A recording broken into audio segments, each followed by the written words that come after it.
And here we go. So, as I was mentioning, today we're going to be working on a pedestal, or is that the way that you say it? I think so. It's just going to be a support, a base where the character is going to be.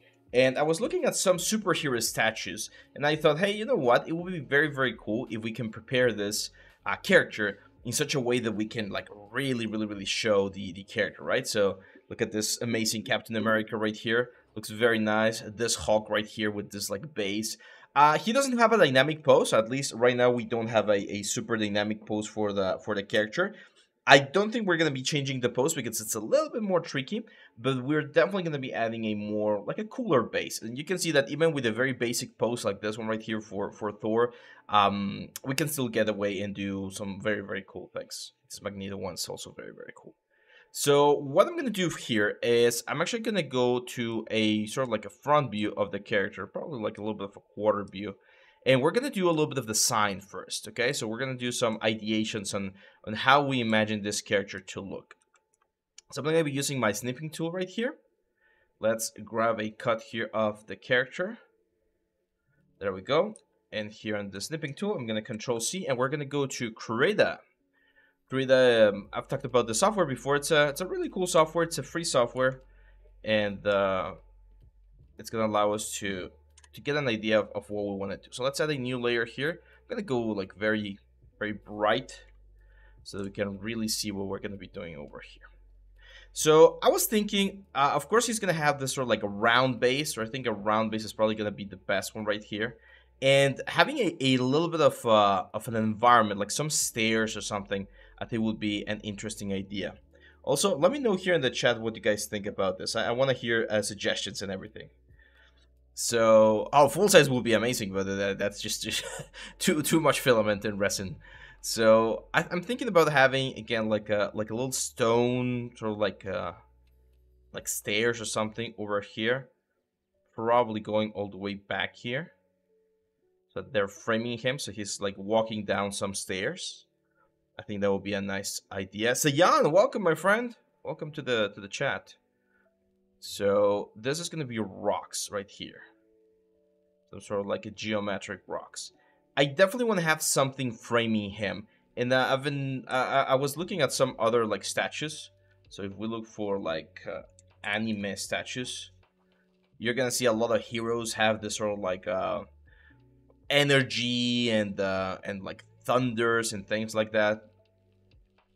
Onis, I always kind of like relate Onis to like thunder, so adding a little bit of like thunder effect on the back might be a good idea. What do you guys think? Maybe a death tree? A death tree could be interesting. Or it doesn't even have to be a death tree. It could be like a sakura blossom tree. So on the back here,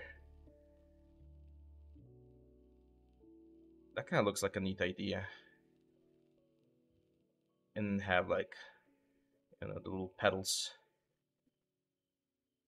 around it. Doing good, man. Doing good. So I think something like that. What do you guys think? Like a sakura blossom tree on the background. Because I feel like it could help because it kind of like balances out the demonic sort of like look of this character to a more like natural, beautiful sort of thing. So it's a nice contrast, I think. On the front, I've seen some like lanterns, like this Japanese lanterns.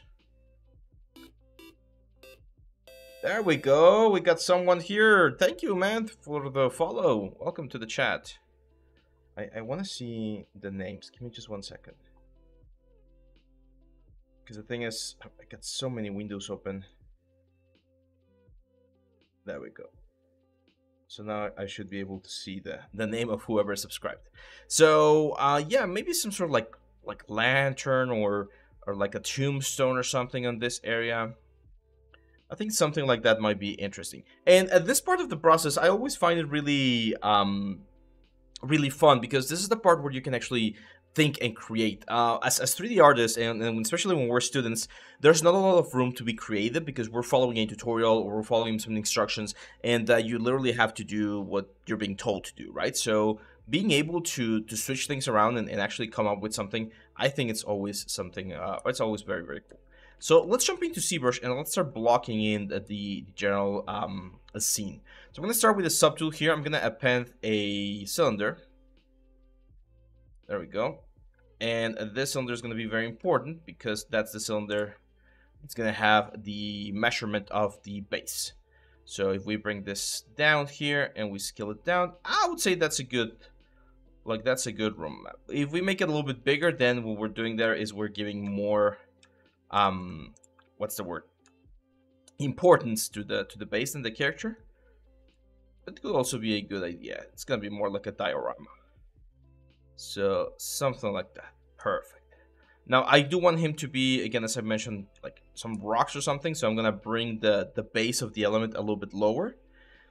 Is this course taking place only in ZBrush? Andy is asking. Yes, this is mainly a ZBrush course. We do have a little bit of Maya and Blender at the end of the course so that we can get some nice renders.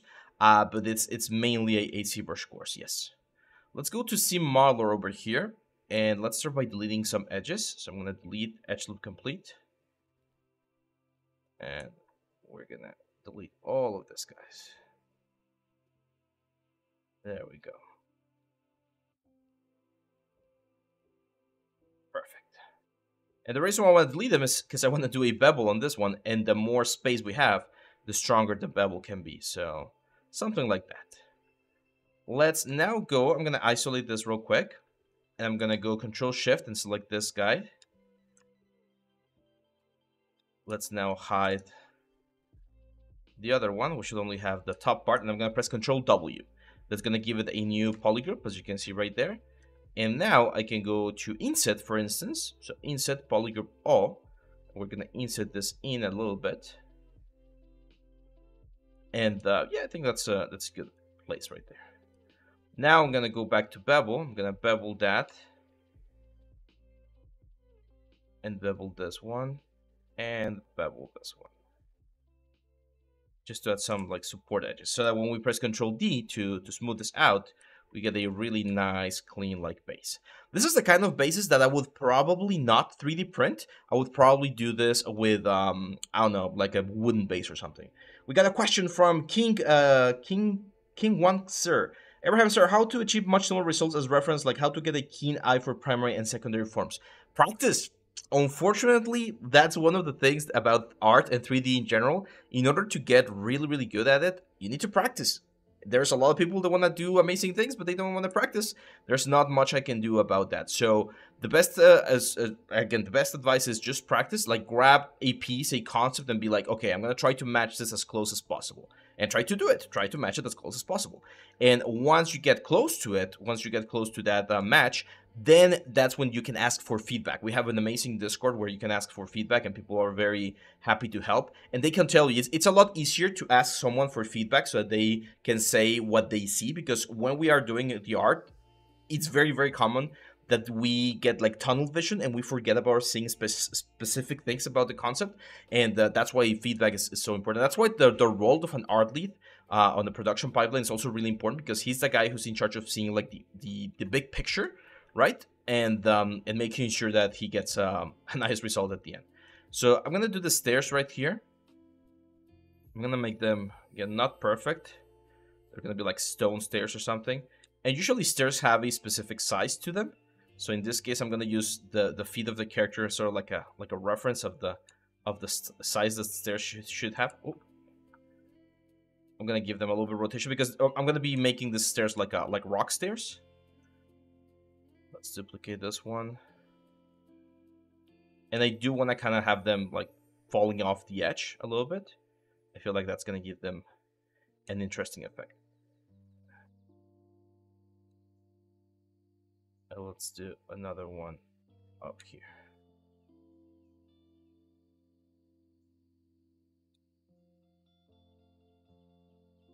There we go. So that's yeah, that's a good base, I would say. I think it's a little bit shorter because I don't have this like huge overhang on this part right there.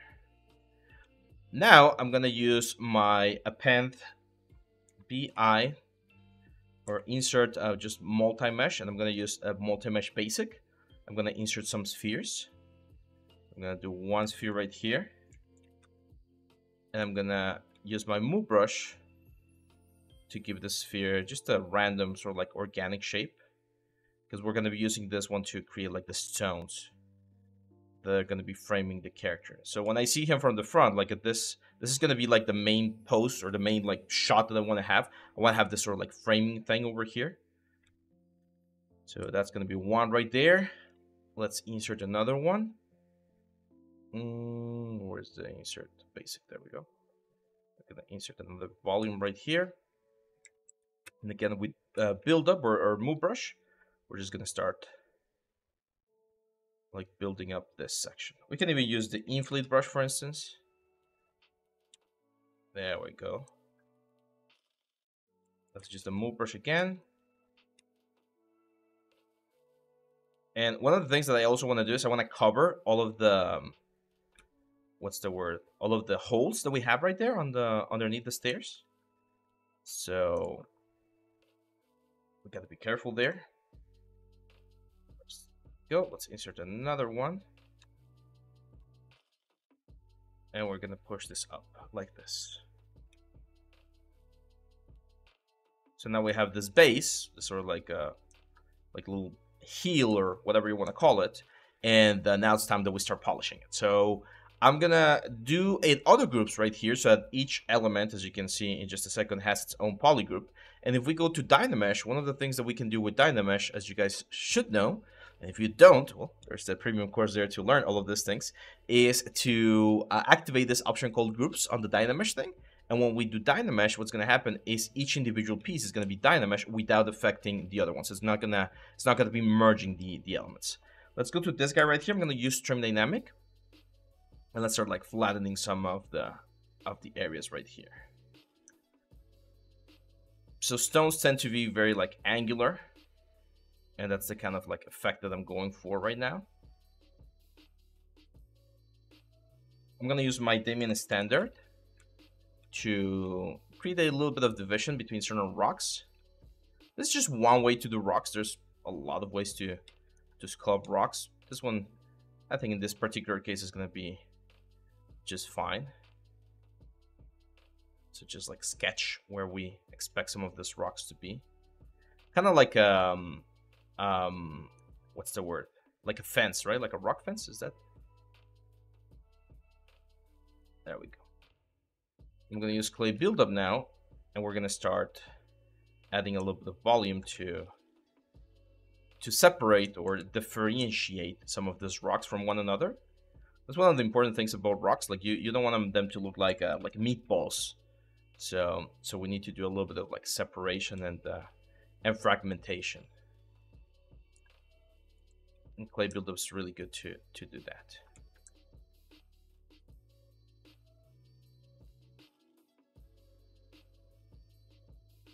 So definitely need to do a little bit of trim right here. So I'm gonna go to my knife brush.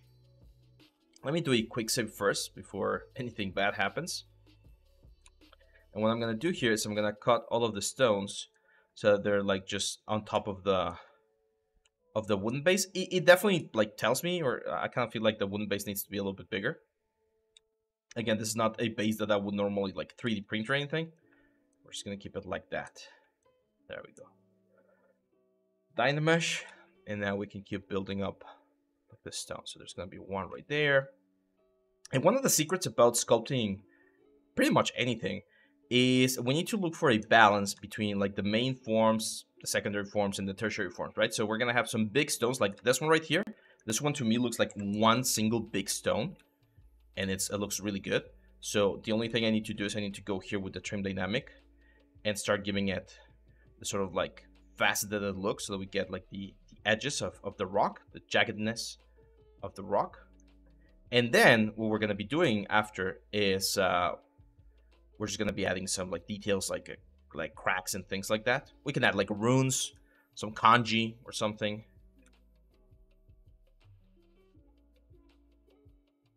But the important thing is we're going to have one main rock right here, and then we're going to have multiple small rocks on the side. So that's gonna give me an interesting balance on the composition of the thing. So for instance, here on this area, there's like a concave area right here. It kind of tells me it's like, hey, we need something here. Like we can't just have this rock as a single rock. So there we go. See that? So I'm gonna add one big rock right there, and again use my trim dynamic to just like flatten it in and make it look more like a rock. And that's what's gonna create a very interesting play in shapes and forms on this whole thing. Oh, I was getting a message. There we go. But let's go to this one now. Trim dynamic. For instance, here I kind of feel like having a little bit of an empty area right there might be interesting. So I'm gonna be a little bit more aggressive with my trim dynamic on this area. And as you can see, that's gonna open a little bit of an interesting line. That's gonna allow me to see the character and generate a more interesting silhouette.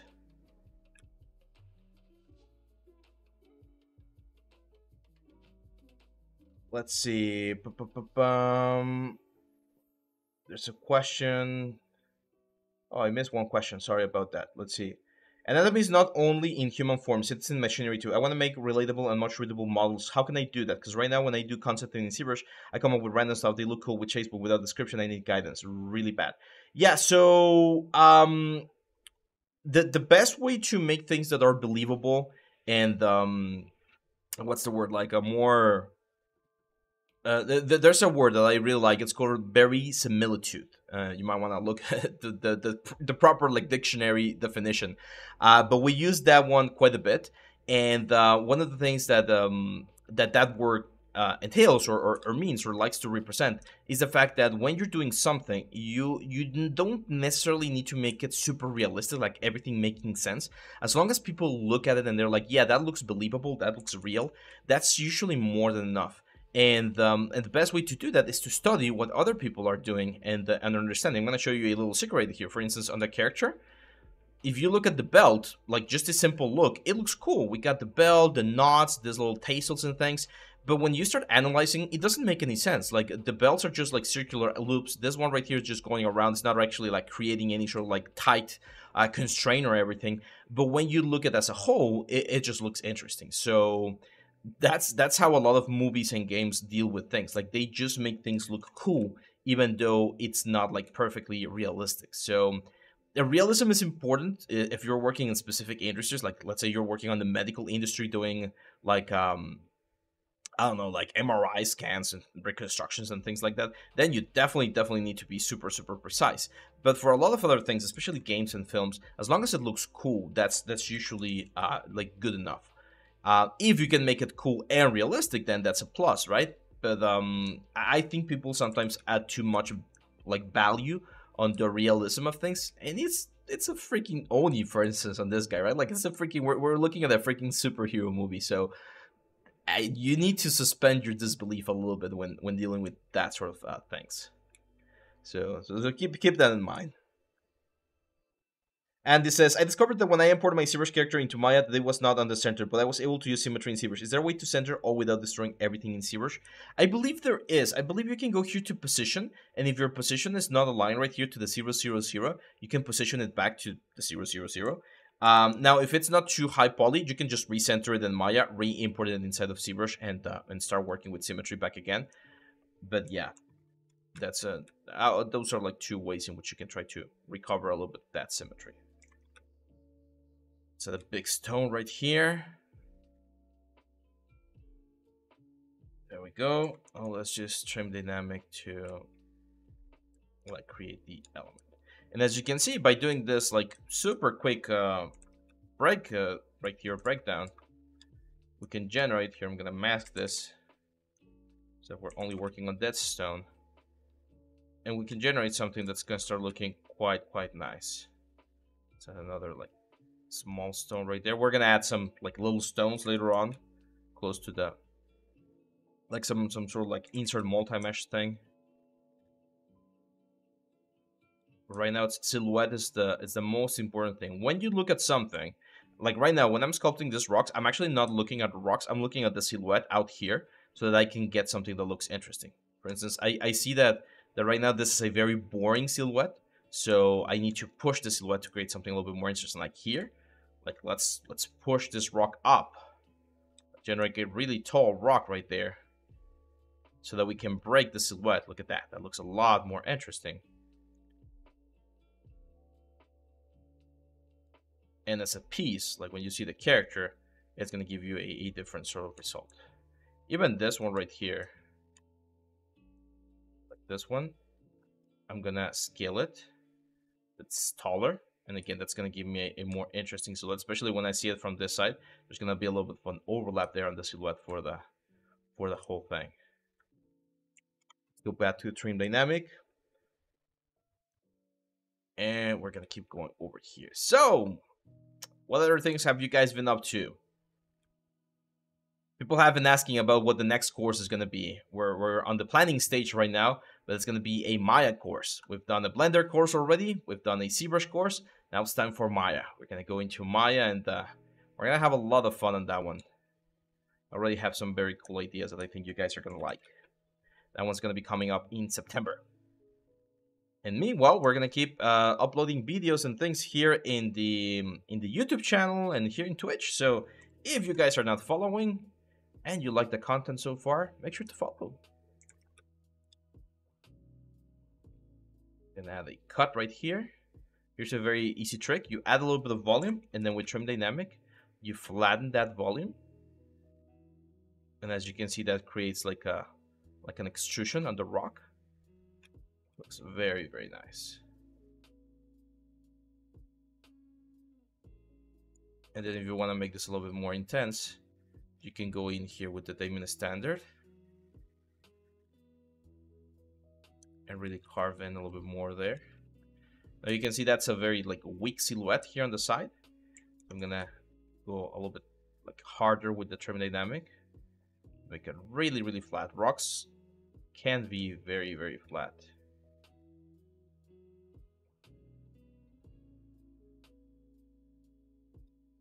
We start getting some really nice overlaps right there. So even though we're sculpting several rocks out of the same polygons, you can see that we still get some really, really nice effects. There you go. So in the chat right there, it's the YouTube channel. So if you guys want to join, we just released a video today about color mapping instead of the Maya Hypershade, which is really, really handy when you want to do small changes without having to go back into Substance. So if you haven't checked that one out, make sure to subscribe and check it after the live stream, because we're still just starting right here. I showed the final result to the concept artist, Max Slavsky. It's the guy who very generously accepted to let us use the concept for the tutorial. And he really liked it. He's like, "Oh, that looks very dope. You were able to capture the character and the personality quite nicely." He really liked it, so that was very cool. Okay, let's use move topological here to move the stones a little bit further up. There we go. And now let's jump onto the stairs. The stairs are gonna be like quite simple, to be honest. I just want to like bevel them a little bit so they don't look like perfectly crisp. So I'm gonna isolate them. And we also don't want to bevel everything, so we're gonna have a little bit of variation. Some parts are gonna be more beveled than others. Something like that.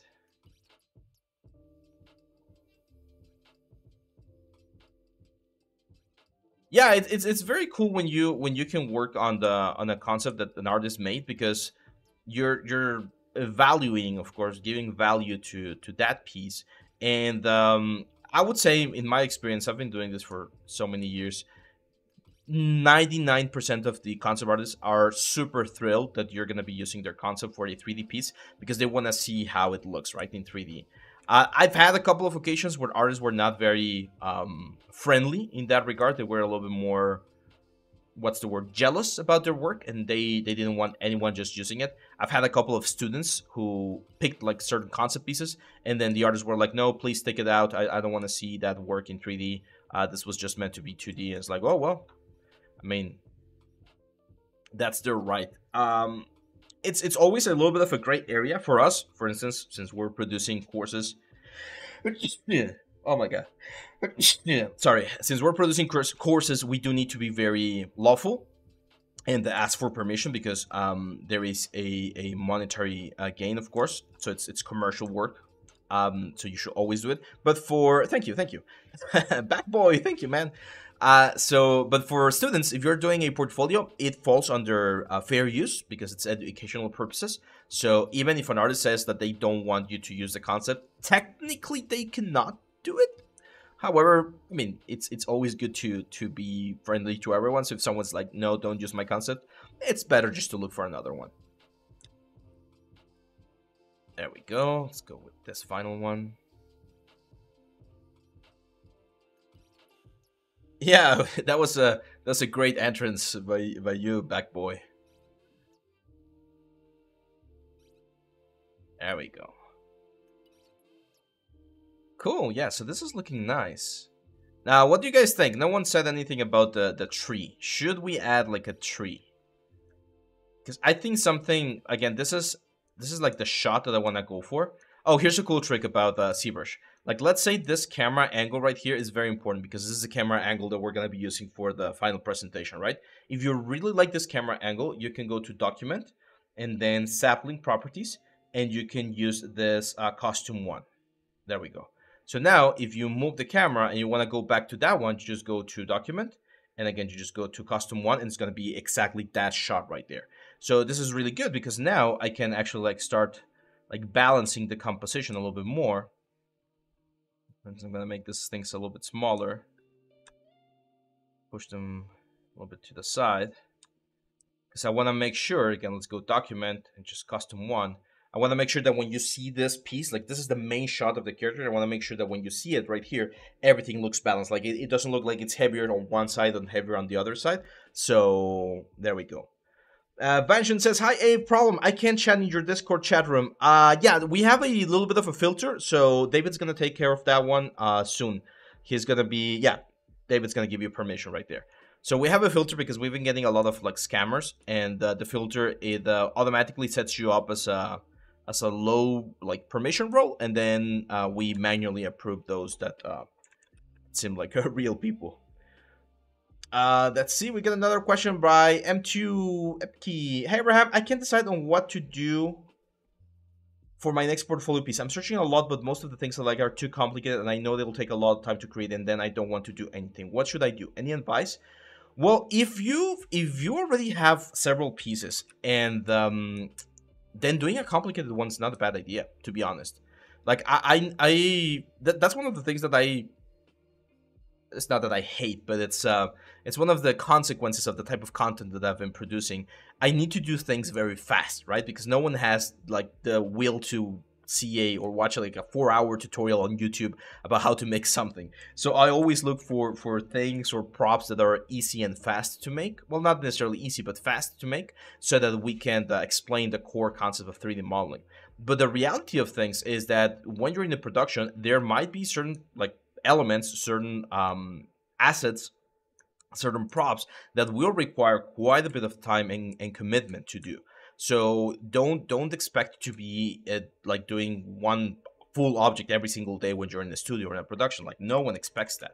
I'm gonna give you a very like real time frame here in the studio. We're working on a VR experience, and the main character that's on that VR experience, he took like a month to do something like that, like 3 or 4 weeks to do a full character, and that's 40 hours a week for the artist that was working on it. So if you, I know yet that you might be a little bit hesitant about spending too much time on a portfolio piece, but if it's going to be a portfolio piece that's going to be opening like doors for you, then it might be worth it, right?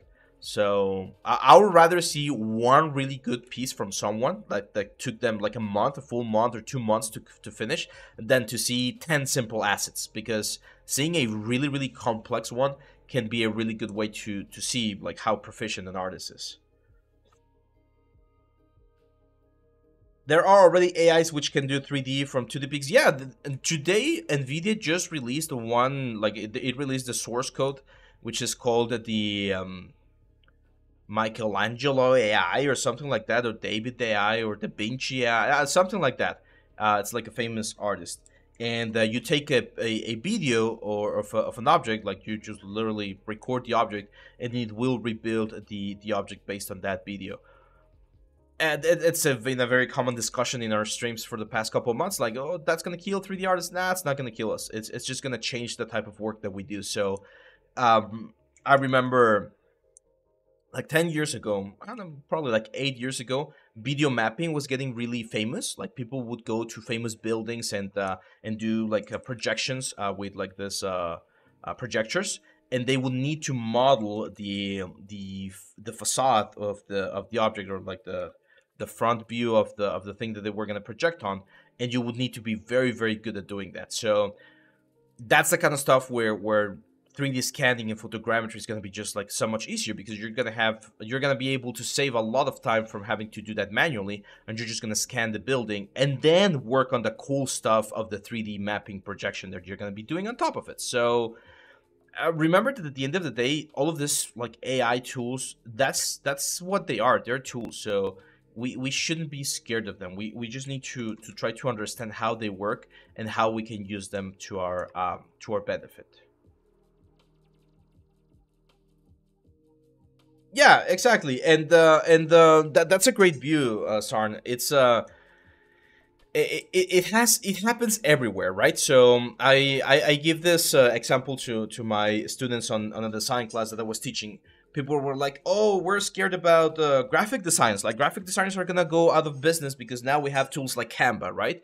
You can go online. You don't need to be a graphic designer, and it gives you a lot of presets where you can create like a cool little logo for your new business."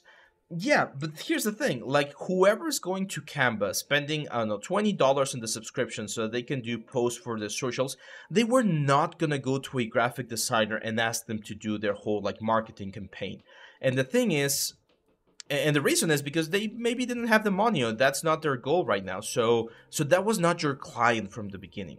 Same thing's gonna happen for us 3D artists. Like if you're like, oh, 3D modelers are gonna be out of work, a dude that's like, I don't know, I'm just gonna say a random country, a dude that's in Germany, and he wants to create his first like Unreal video game. He doesn't have the money to pay you as a 3D artist to do all of the work, so he's gonna buy or download as many assets that he can, and he's gonna start doing some like stuff inside of Unreal, and he might be able to do some really cool stuff.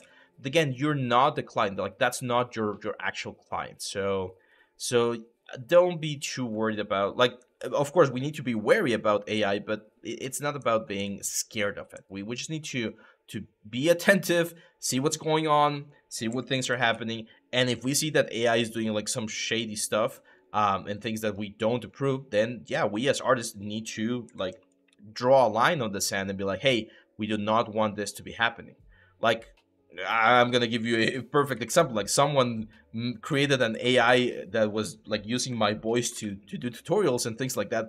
That would be pretty concerning. It's like, hey, that's not cool. That's not fair. That's not just, right? So that's when we need to talk. Which I think it's something that the actors right now are doing in the U.S. with their strike. It's like, hey, AI shouldn't be replacing writers.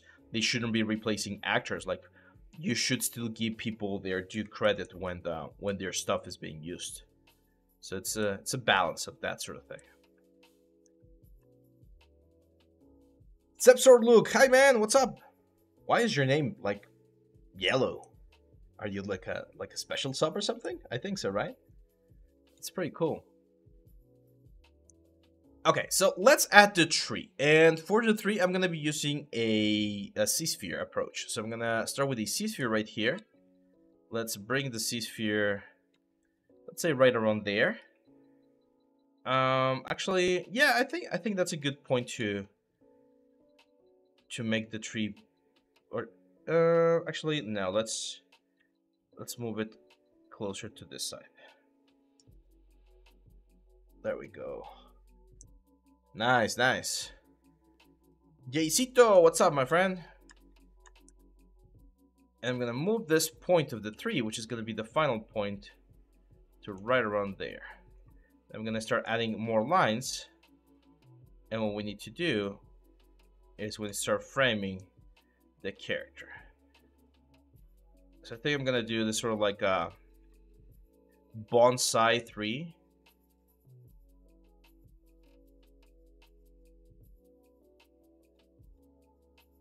kind of want it to be a dead tree, to be honest.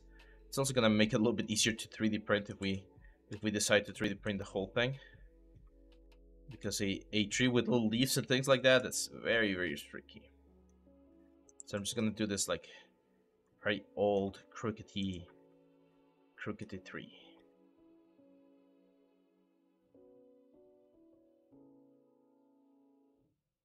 There we go.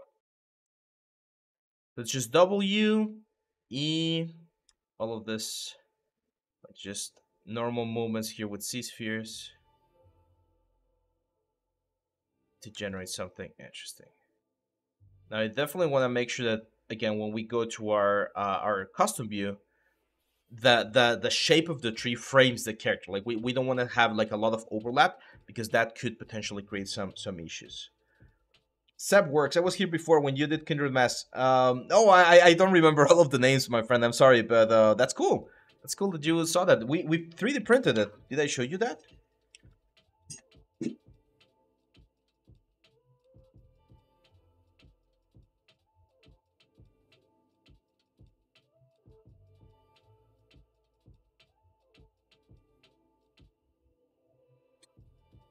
Oh. So we 3D printed the full mask. There we go. This is the end result. I haven't fixed it. I haven't had time to do the fixing, but we got the real size Kindred mask right here. It took like 24 hours or something to print. It was almost 1 kilogram of filament, but it looks really, really, really cool. Yeah, we're gonna be like doing the whole thing later. Oh. I'm gonna place it right there for him. So let's push this one down here. There we go. So as you can see, this gives us a sort of like half moon approach. And another thing that we can do here is we can start creating some like our roots. So we can have roots going on top of the stones.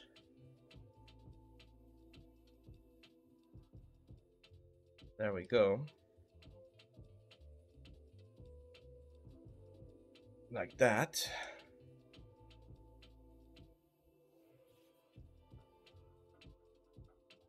Let's scale this. Oh, nice. That's cool. Yeah, the mass exercise was it's always like a really like a fun and easy project to do. And that's what I've been trying to do on the YouTube channel. So if anyone is watching and you guys want to learn a little bit more about 3D, make sure to check our YouTube channel. We have a lot of stuff there as well. And I'm trying to do this sort of like simple, easy to follow things that people can use to keep building their 3D skills.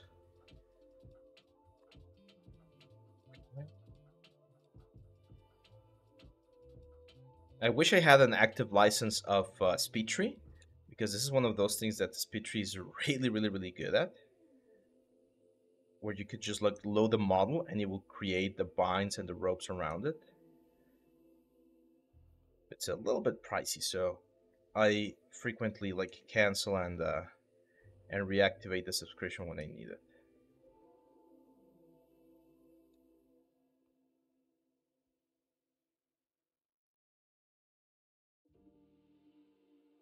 Down here.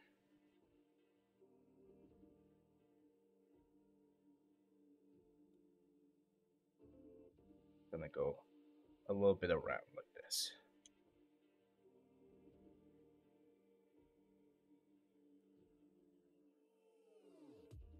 Let's do another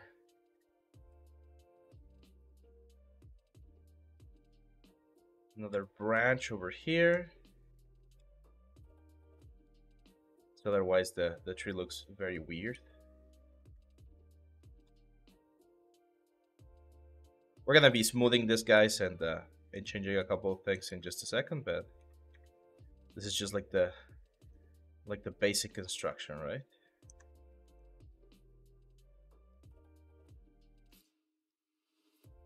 Let's do another one right there. That's probably gonna be the final one. Although I kind of want to add like a stump, like right around here. Yeah, just to add something right there. Maybe my signature could be on that place right there. And that's cool. So as you can see, we got, if we see it from the side, we got this very nice triangular looking shape on the composition. So that looks very, very nice. But of course, the most important one, the most important like look that we're going for is this one right here. And it frames him very, very, very nicely. I do think we can move this thing a little bit right there so that we have this like kind of like following the silhouette of the character as well. And that's it. So I'm gonna go down here to adaptive skin, and I'm gonna make adaptive skin. That's gonna create a new C-sphere skin right here. So as you can see, this is just like Dynamesh skin.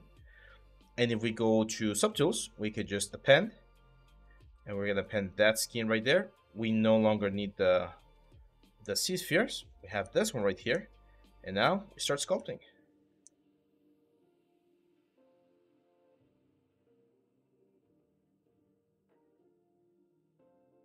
Yeah, we have another a very what's the word? Very hardworking student on the Discord, and he's been doing pretty much all of the YouTube channel things. He's been learning from those as well, which is very, very cool to see.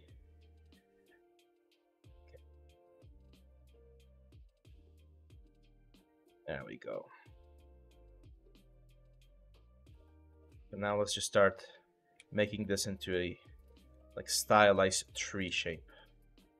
One of my dreams is to do or to work doing a collectible statue.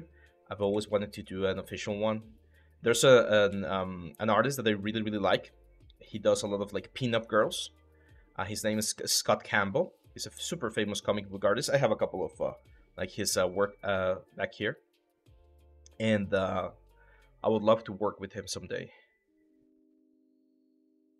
Like doing an official, I don't know, like a Mary Jane statue from Spider-Man or something like that. His stuff is really, really good. He works with Sideshow Collectibles, and they do some runs for his stuff as well. Go start trimming down, making them a little bit pointier. We just gotta be careful with this, like super pointy things, because 3D printing does not like that sort of stuff. So if we want to create like a sharp sort of like hook right there, that's fine. But always make it so that there's a little bit of thickness, because again, otherwise 3D printing has a lot of issues with that sort of thing. I'm gonna throw in a very quick smooth everywhere, because the lines of the polygons are bothering me a little bit. There we go. Can hair ZBrush remesher become neat? I'm not sure I understand the question, Banshun. Can you explain yourself a little bit more? And JC says, do you know any place where they are looking for juniors? I'm looking for a job where more than monetary gain I can get more knowledge. Where are you located, my friend? Because location is really, really important. Are you here in Mexico? Are you in the US? Are you in Europe? Where are you? Because in Mexico, I do know a couple of places where I might be able to direct you to.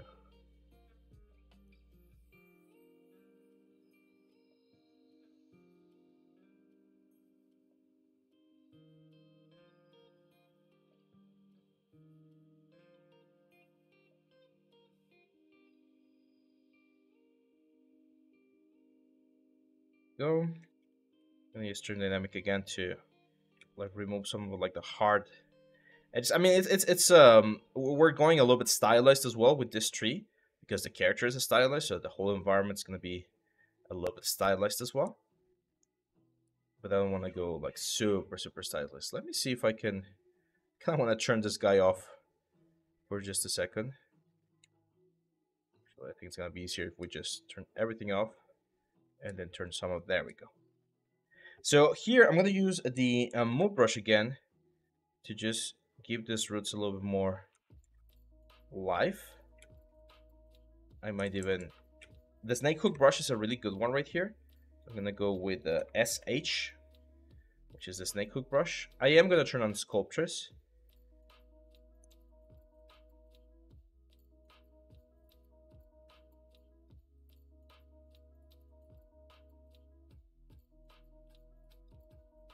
something like that. Roots will usually, not always, but usually go in the direction of least resistance.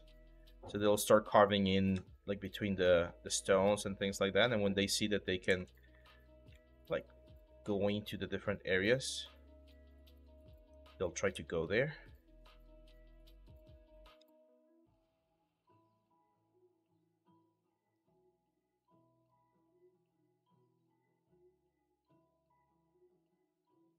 They see crevice. They're looking for water, right? Like roots are always looking for water.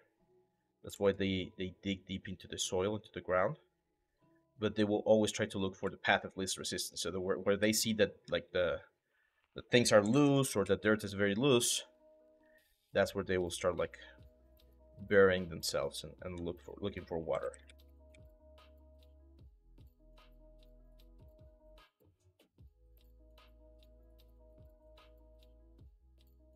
And they can like blend and create some really interesting shapes, which is really funny for roots.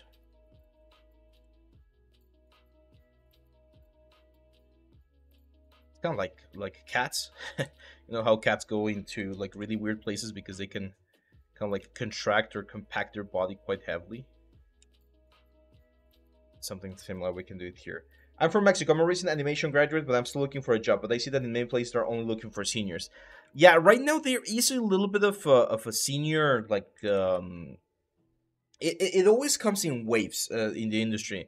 That's something ever since I was in school. Like I saw that it's like there will be a period when they're asking for a lot of seniors, and then there will be a period where they're asking for a lot of juniors. Right now, since especially in movies and in film or in commercial work, with the actors thing, right now they're looking for more seniors because they're looking for people to finish what they have left. But as soon as that thing is over, there's going to be so much work on the entertainment industry available that people are going to be hiring anyone who at least knows how to do the simple stuff.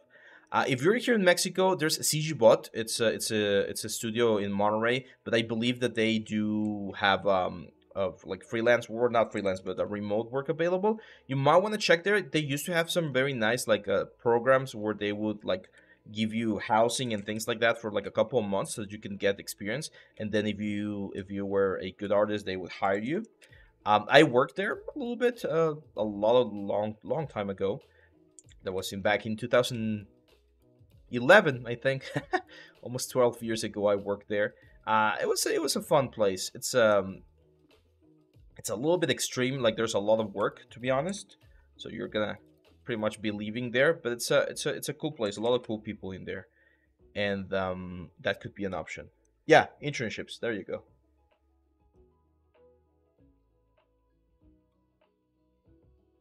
What part of Mexico are you from? Are you here from Saltillo? I'm in Saltillo.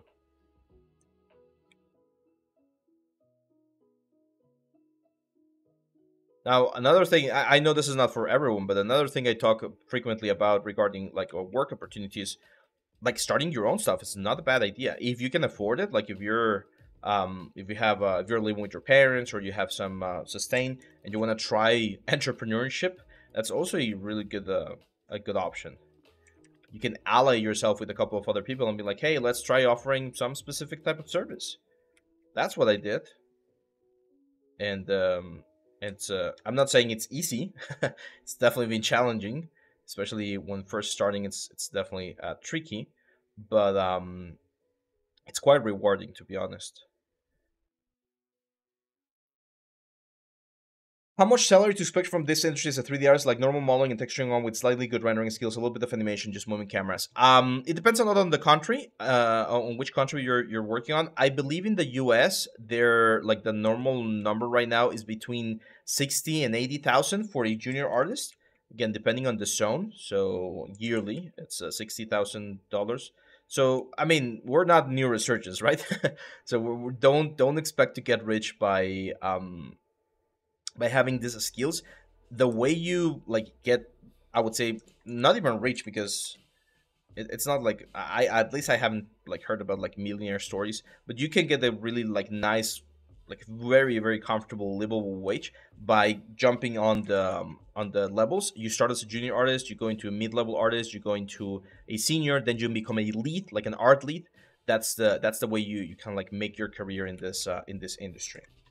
That's one of the ways to do it. The other way, which is a little bit like more like what I do here with my own studio, is I became a producer. So I actually, like, if you look at my LinkedIn, I don't call myself a 3D artist. I'm a 3D producer because my main job right now is I find clients, or I look for clients, and and I offer them like specific things, specific services that can benefit them in their pipelines. We've been doing a lot of VR stuff for museums, for instance, and but that's like a completely different business model.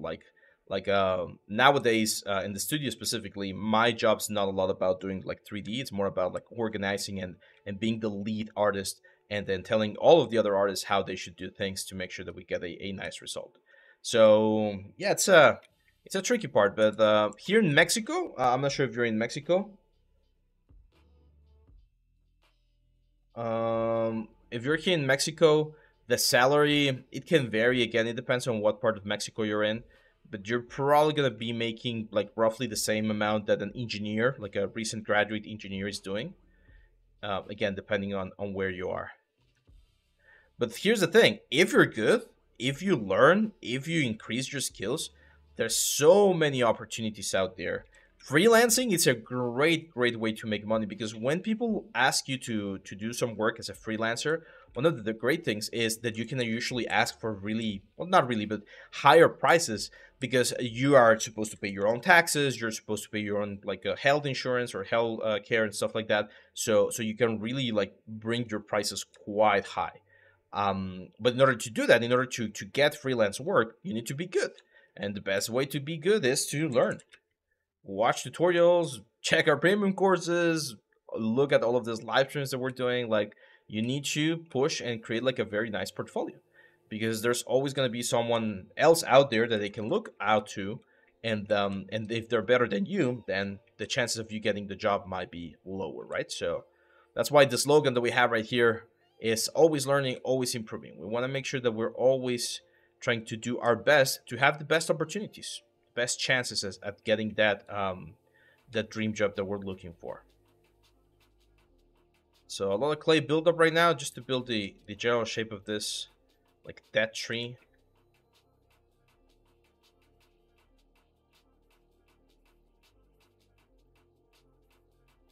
Guanajuato, nice.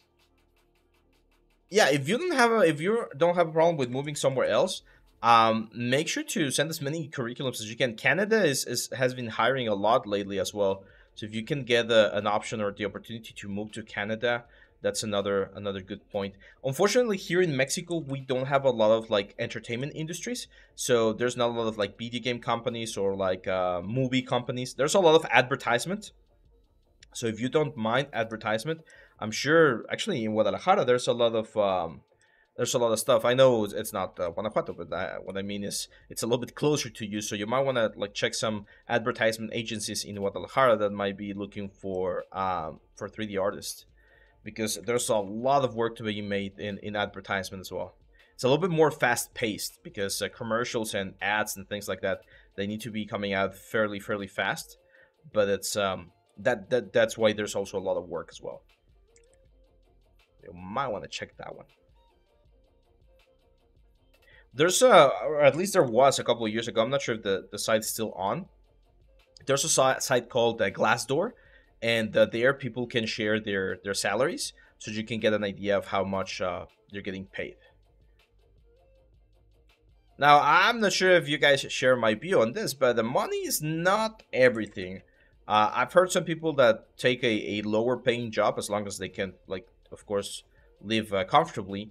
But sometimes people prefer remote work. Sometimes people prefer not commuting too much. Sometimes people prefer the products that they're working on. So don't look only at the money. There's a lot more factors in this industry that are required. Because I remember, for instance, several of my friends from school, they've worked at some industries that had like a really good pay, but the work environment was horrible and they were miserable. They were working from 9 a.m. to 9 p.m. every single day, including Sundays and Saturdays. So it was like, do you really want that much money just to, like, even if it requires you to do all of the sacrifice? Some people were like, yeah, I'll do it.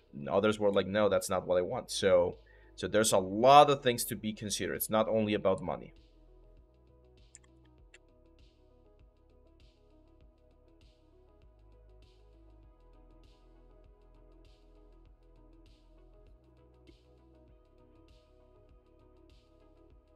Yeah, that's looking good. I like this sort of like twist that we have here on this route. Very organic, looks very nice.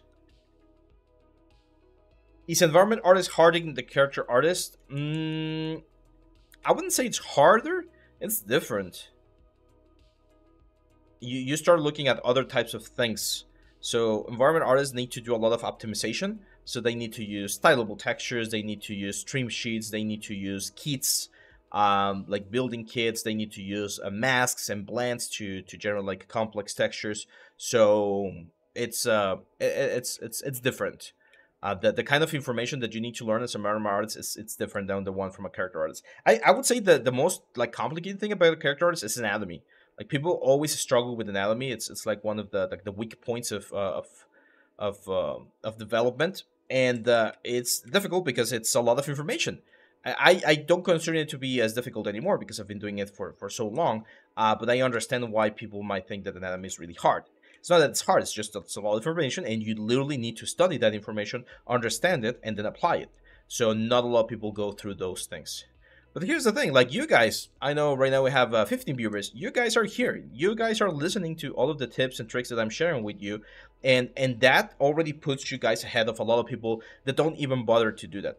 Like I've had so many students throughout the years, and it's very funny. Like first day of class, I teach them like the basics of Maya or Blender or whatever we're learning, and they come at the end of the class. It's like, hey teacher, I want to be a character artist like yourself. I want to be working in like a Disney or at like Pixar. Or I want to be doing this and this. And I was like, I always tell them, sure, go for it.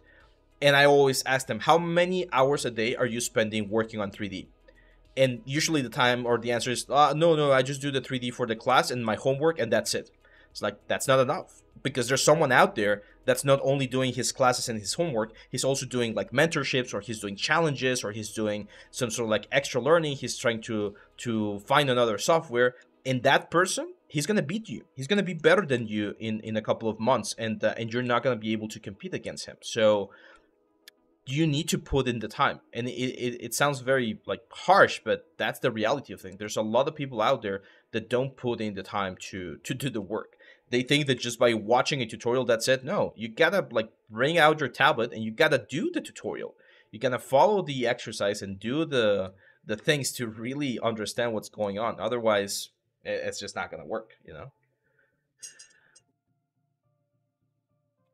Sarn says, yeah, but aside from the environment, it's important to work on stuff you enjoy doing. One of the best things I've learned is this: don't work on stuff on which you would not work for free. Yeah, that's I would say an excellent advice.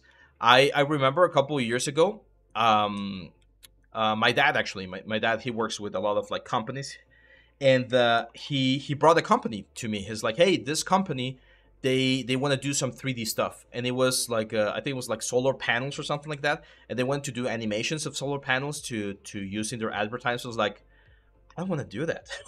That sounds very boring, and it was a good like amount of money, but I was like, I'm gonna feel miserable. It's gonna be months of work because they wanted like a lot of animations. I was like, I really don't want to do it.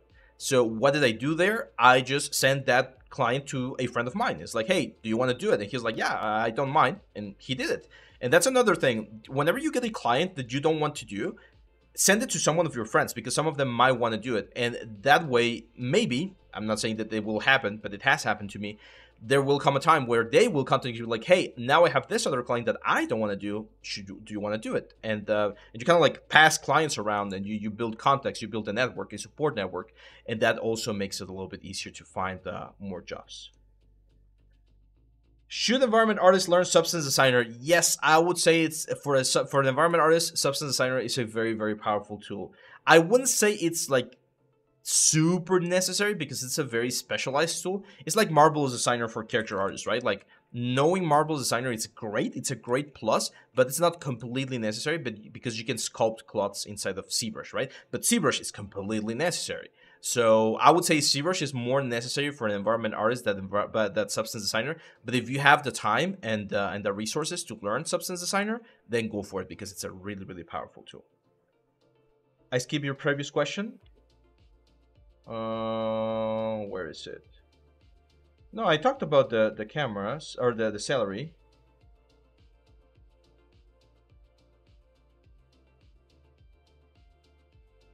Yeah, if I skip the question, let me know, and I'll answer it. If you're watching and you're not a follower, help us get to our goal. We're very close to 300 followers. Can you believe that? 300 followers.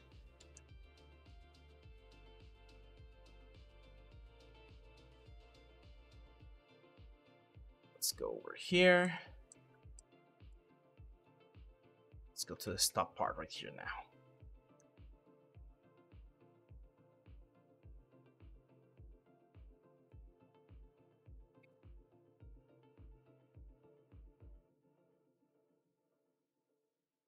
I'm getting comfortable with Blender. Like I got faster than my past self workflow. Seems pretty good, and now I'm having urges to change software, shifting to Cinema 4D for Arnold, because I just want to try one aesthetic tune render like old 90s anime. I've seen one artist here, Rokasu. He make the coolest renders in 3D and tune on NRP rendering. Should I be doing that?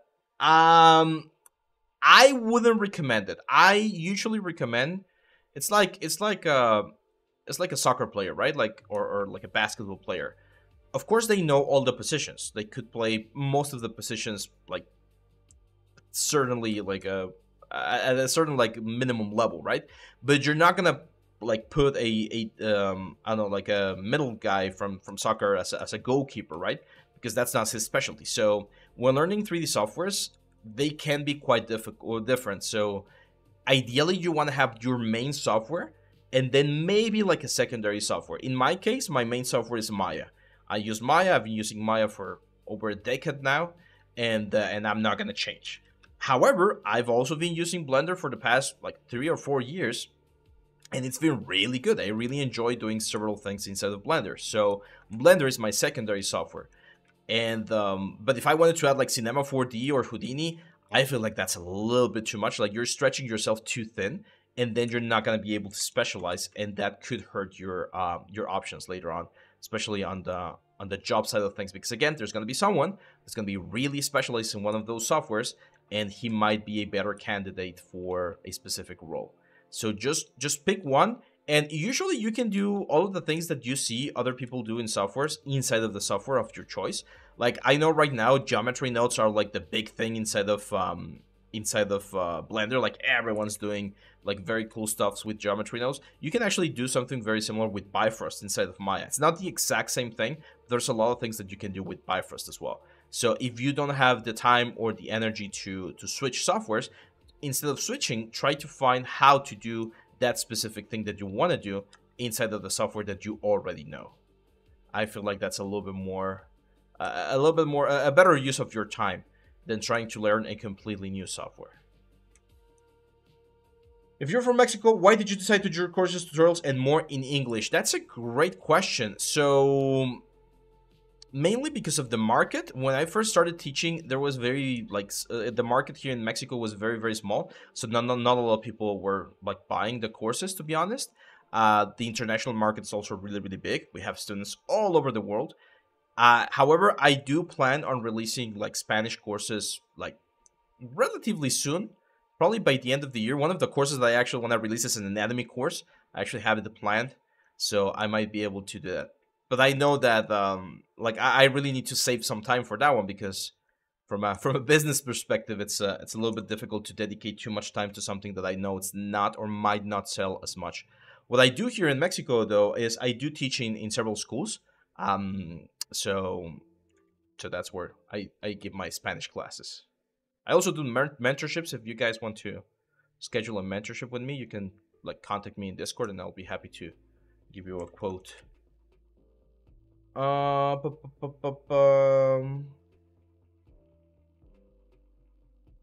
Do you know what is the average salary for a 3D modeler or 3D character artist in Mexico or Latin America? Yeah, I was mentioning it. It's usually about the same that you would get as a junior like software engineer at first.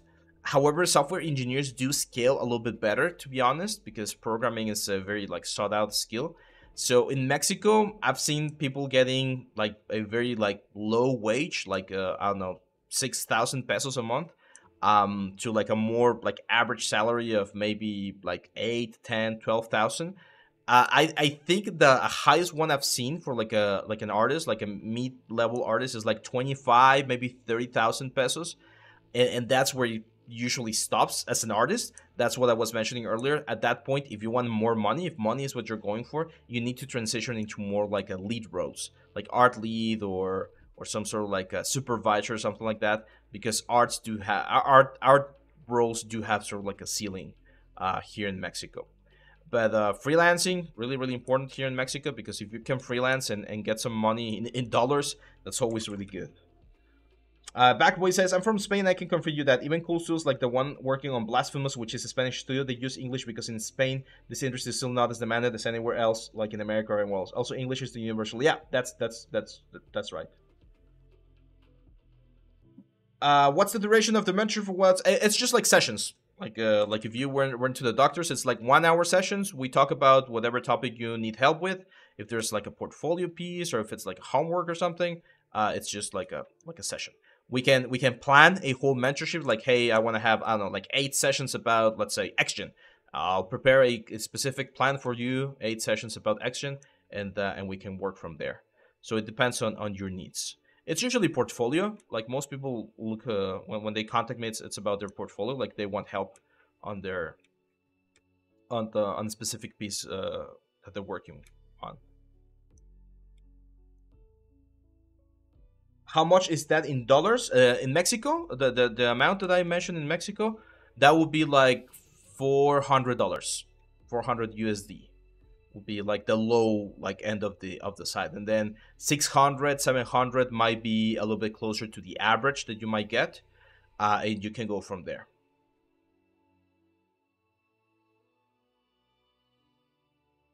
That's as a salary. Of course, you get all of the other like benefits, like tax benefits, healthcare, all that sort of stuff.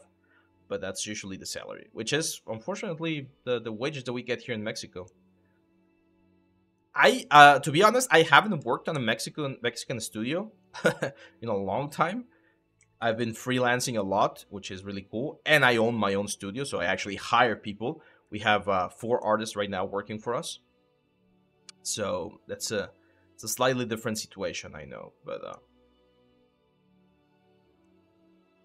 it would be amazing to have a class with you in Spanish. I'm used to hearing you in English, that it would be a little weird to hear you in Spanish, but I understand that to reach a larger.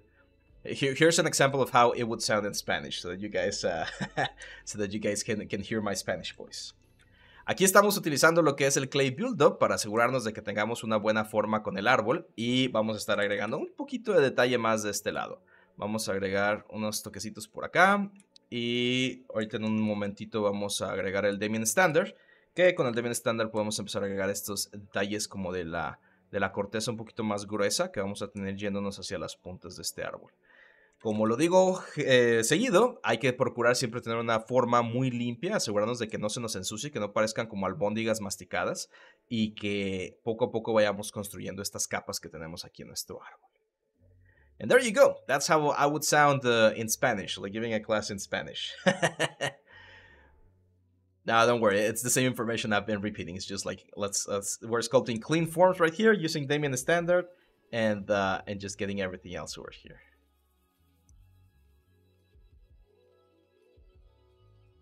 Yeah, my accent is it's a little bit like a northern accent here in Mexico. So it's a little bit strong sometimes.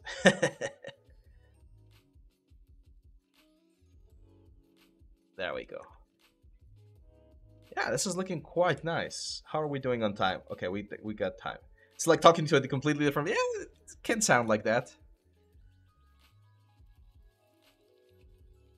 It can sound a little bit like that. My English is not perfect, by the way. People say that I have a good pronunciation, but I still have like a really heavy accent. So but hopefully I'm understandable.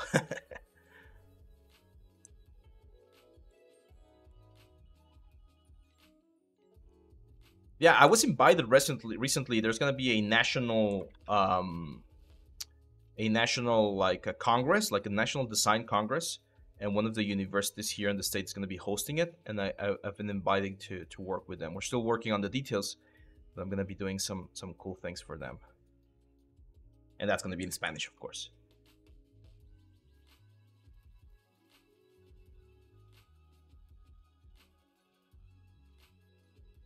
But yeah, someone else was mentioning that English is the what's the word? It's the universal language right now. So that's why I need to make sure that I can get this information to as many people as possible, and English is usually the way to go. Actually, that's one of the big advices that I gave my students. It's like, what other thing can I learn for 3D? English. Because most of the tutorials, most of the content, most of the courses, most of the studios, like pretty much everyone is in English. So if you are struggling with English, then your opportunities as an artist are also going to be like struggling a little bit. Sebas is asking, I'm asking in Spanish. In this course, do we teach how to do encastres? I think you mean like the way that you create the key slots for the 3D printing. No, we don't cover 3D printing in this course.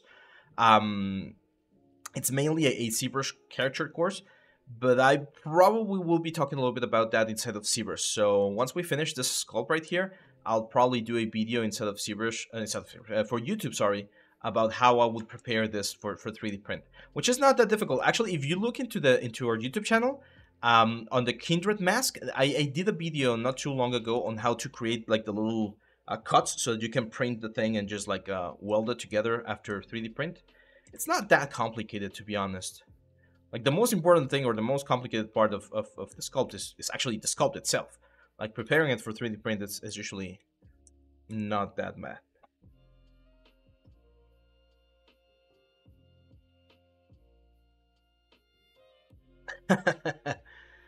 Back boy.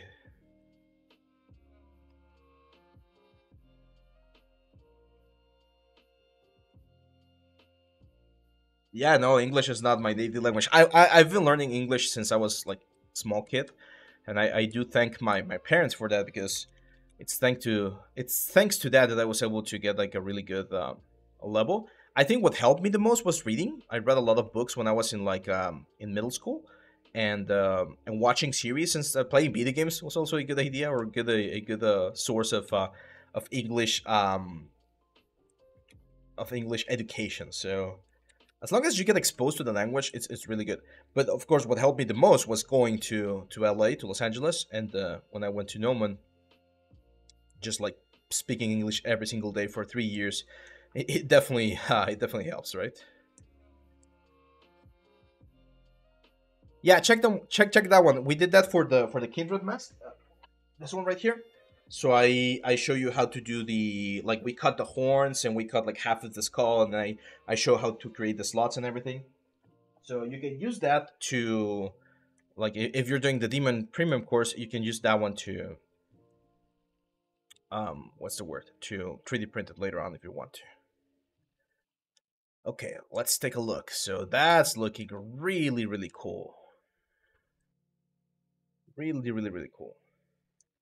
Quick question. What render engine do you like the most? That's a good one.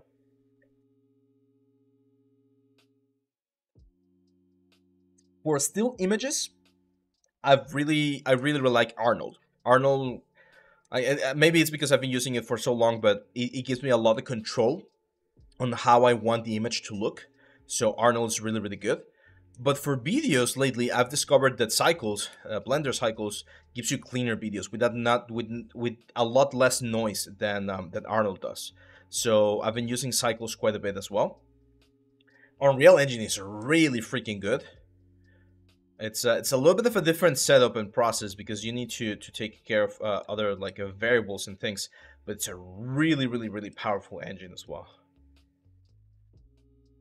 But yeah, I would say Arnold. There was a time where I used RenderMan a lot. RenderMan was really, really fun. This was back in like 2016 or something like that because it was really fast. It also had a denoiser back in the day, and it was really, really, really good and easy to use. But nowadays, you get most of the stuff with other softwares, and the RenderMan became a little bit more complicated, I would say. It requires a little bit more setup.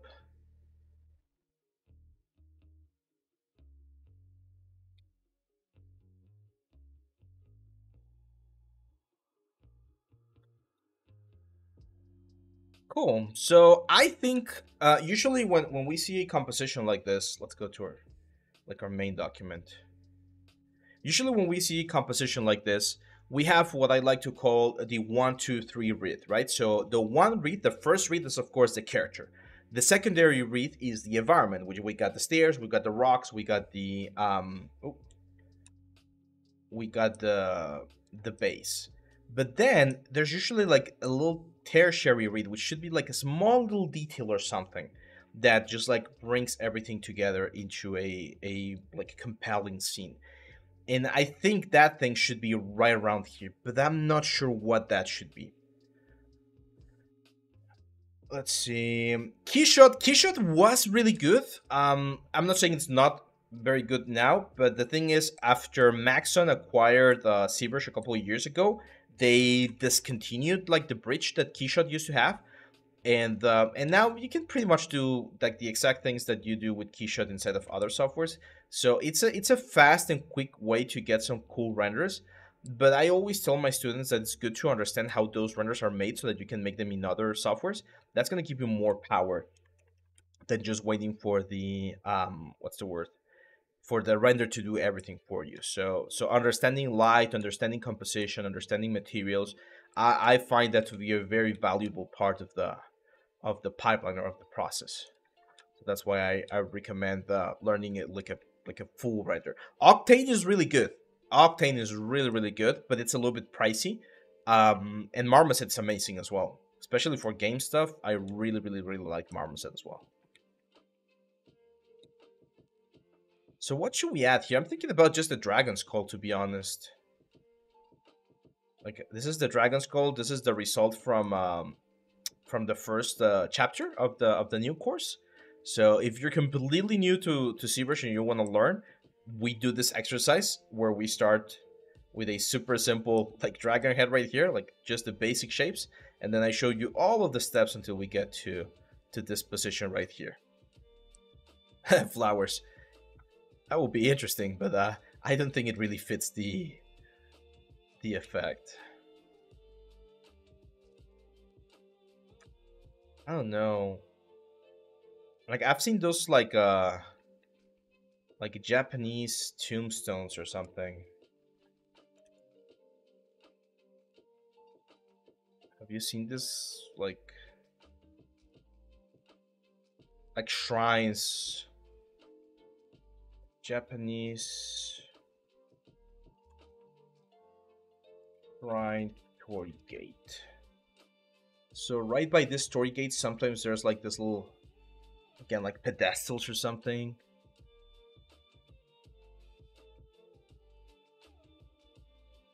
Like this. Oh, where is it? I saw it. Ah. This guy. Like this thing right here. I think like a stone with like a couple of kanjis might be an interesting idea.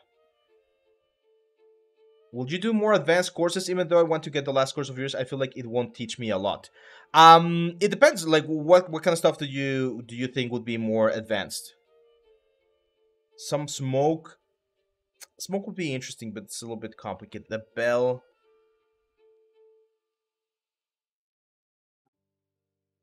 Yeah, unfortunately, we had some really cool advanced concepts on the previous studio I was working on. So like Thyros, the Thyros character, where we do like action and like textures and everything. So I'm gonna have to record something new in the next couple of months.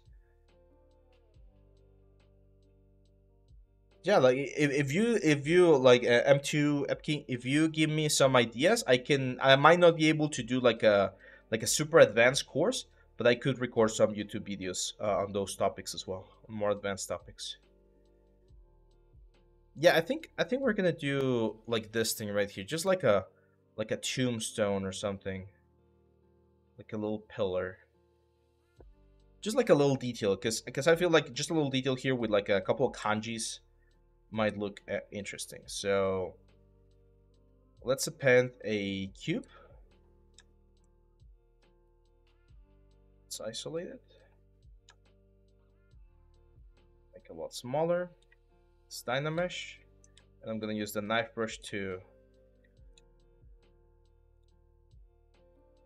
do a couple of cuts here and there. There we go. Train dynamic. Lava, but you have to resculpt the tree to match that concept. Yeah, lava would be a little bit too much.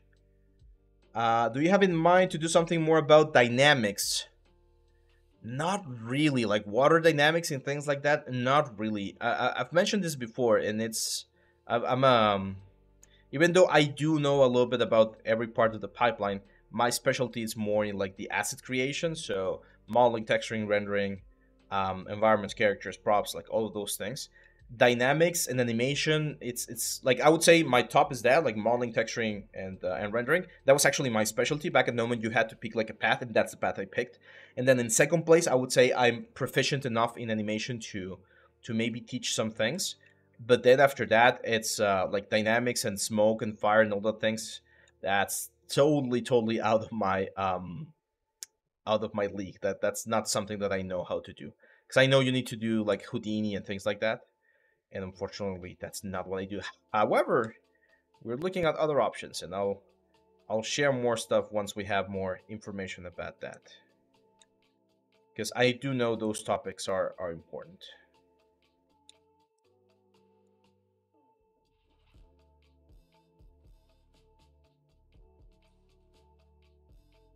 Now that you mention it, have you made a tutorial on Arnold Render to achieve those atmospheric effects like the Oranges Desert in Blade Runner movie or Foggy Street Render? I did that in another course that I did for another company, but I'm gonna re-record that because I did cover like volumetrics and things like that. So I'm gonna have to redo them.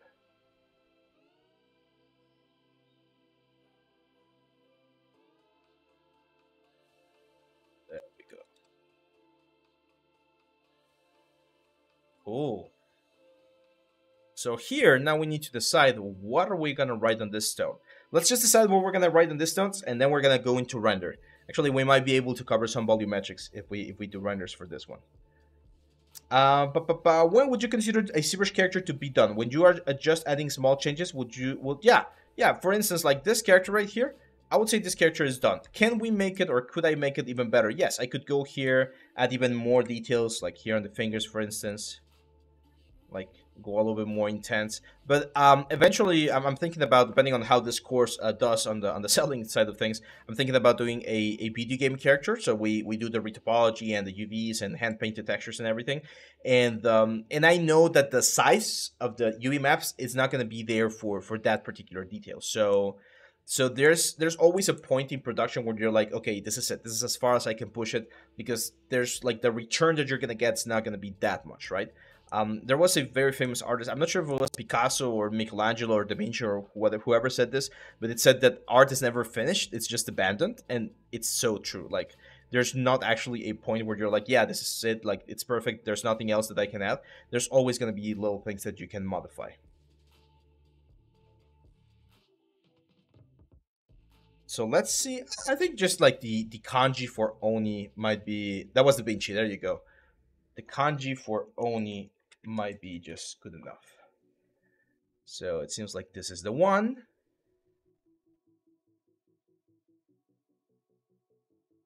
Let's look for one that's as clean as possible. So we're gonna be chiseling it out. If there's a Japanese viewer right now, let me know if I'm doing or looking for this right one. This one looks, because some of this I can understand that some of this are like stylized. This one looks like the most realistic, I think. Or this one. I'm gonna grab this one, and the reason I'm gonna grab this one is because it already has the sort of like effect that I'm going for. Black and white mask. So I'm gonna use my standard brush, drag rect, And on the alphas, I'm gonna import that alpha right there. And what I can do here is I could just C-sub, bring the focal shift all the way down. And I think, is it reversed? Oh, it's reversed. Okay, so let's go to alpha, and we're gonna flip horizontally.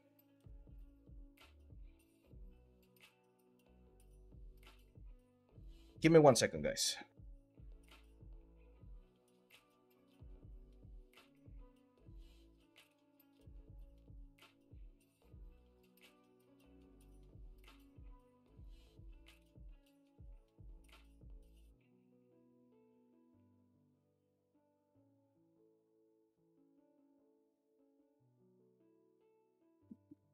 Give me 1 second, guys. I need to check something real quick. I'll be right back. Just 5 minutes. Sorry about this.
There we go, guys. Sorry about that. Okay, so if I want to do texture, the model in Painter without to do retopology, what is the step part of the workflow? You need UVs. So you can get some automatic UVs from the from just the what's the word? From here, from ZBrush, you can use UV Master or something, or you can just do some automatic UVs in Maya and decimate this thing. You definitely want to have a relatively low amount of poly counts, because otherwise Substance is not going to be able to like get everything right there. Yeah, exactly. Actually, Backboy is answering the exact same thing. So yeah, it's you need to minimize or to optimize the object, which is the workflow that we're using nowadays when we're using Nanite instead of Unreal Engine 5. If you want to texture something, you need to like optimize it. It's a little bit of a tricky. I might have to do a video on YouTube about that one, because it's can be a little bit tricky to understand how that process works. It's not difficult, but it's a little bit more, yeah, tricky. So now I think just adding a couple of like stones or bricks, and there is a tool that it's literally called the bricks, the bricks insert tool. So insert multi-mesh, where is it? Model kit, or did they take it out? Oh, I think they took it out. Let's see if we have it here on the brushes. There we go. Insert multi-mesh brick. So as the name implies, it's just bricks. Like nothing fancy, just bricks. So I'm just gonna add a couple of them right here. And this is mainly to break up the uniformity of the whole thing a little bit more.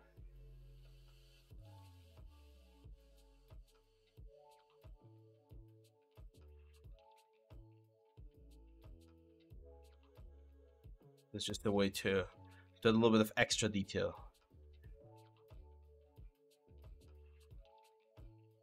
Now I'm gonna go back to the stones. Let me isolate, because we're about to jump into what's the word, into the rendering part of things.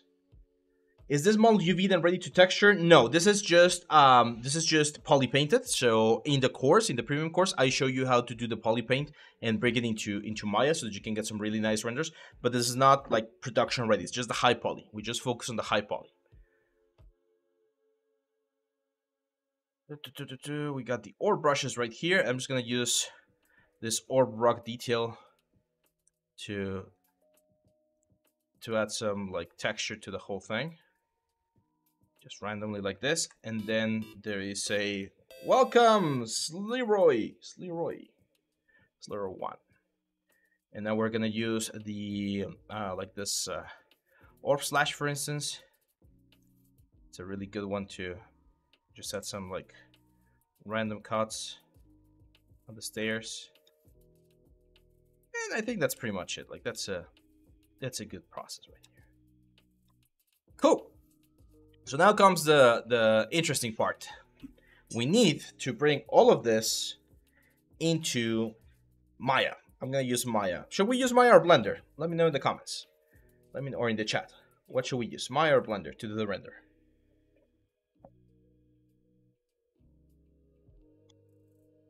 Maya or Blender?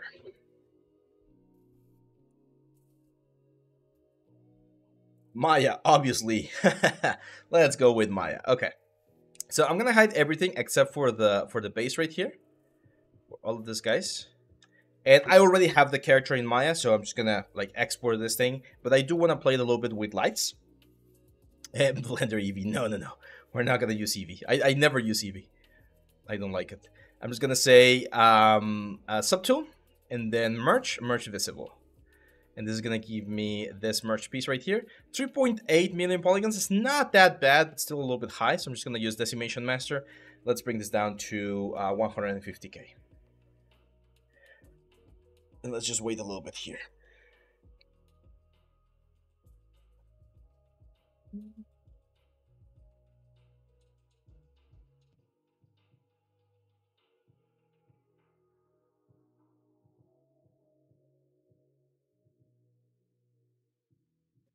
Just waiting for this to process. I use SRT for Eevee to get good results. It gives you so much better results. Yeah, it's not bad. Eevee is not bad. What the hell happened here? Okay, I'm gonna do something here. It's not ideal, and I'm gonna have to do another preparation later on for 3D printing. But I'm gonna do a Dynamesh. with like high resolution, so that we merge everything into a single element. Because here, one of the issues might be that that everything has like separate amounts of resolution. There we go. So now we do the same thing. So C plugin. Let's bring this down. Yeah, here's the thing. Eevee is great because it's like a real time rendering, right? Like a kind of like a game engine. But you really need to know a lot of like finicky things to adjust it. And I'm more used to working on the like ray tracing engines like Arnold and Cycles. So that's why it's usually in a different way.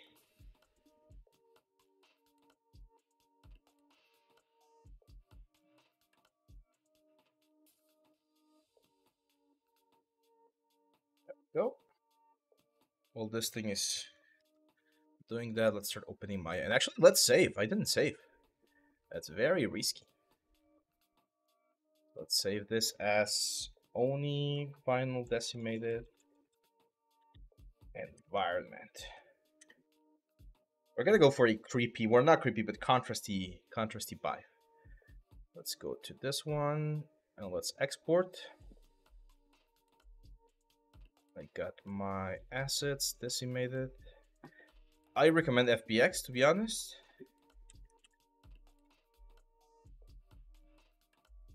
There we go. Let me just modify my setup right here so that I have more space to work with. There we go. Perfect. And let's close the ZBrush for now.